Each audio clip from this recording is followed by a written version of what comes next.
24 team এখান থেকে select হয়ে যাবে এই ম্যাচ শেষ হওয়ার পরেই। নোভা নাইট 4 জনের লাইভ, অপোনেন্ট টিমে 4 জনের লাইভ, 4v4 এ একটা ফাইট আমরা দেখতে পারবো। স্নাইপার প্লে তাদের পজিশন মারতে সামনে থেকে চার্জিং করার চেষ্টা, দুইটা প্লে, আচ্ছা সিঙ্গেল স্নাইপার এটা, কারণ এটি চার্জ একটা সিঙ্গেল গুলার পিছনে কিন্তু পিন হয়ে গেছে। সামনের দিকে ওয়াল মেরে রাশ করাতে আই থিঙ্ক বেটার একটা চয়েস হবে। ওরা উপরের দিকেই আছে। এখন কথা, সলিড কভার না পাইলে কতক্ষণ ওয়াল গুলার পিছনে কভার নিয়ে তারা থাকতে পারবে। স্নাইপার প্লেয়ার চেষ্টা করতেছে ড্যামেজ প্রোভাইড করে, কিন্তু একটা সিঙ্গেল স্নাইপার শটে কিন্তু অপোনেন্ট টিমের, এই টিমের না কিন্তু মুশফিকের কথা বলতেছি না, অপোনেন্ট টিমের একটা প্লেয়ার স্নাইপার মারতেছিল, বাট কাউন্ট হবে না, প্রত্যেকটা প্লেয়ারের পিছনে ওয়াল আছে না।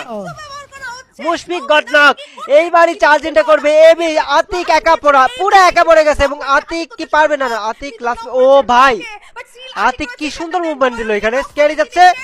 ও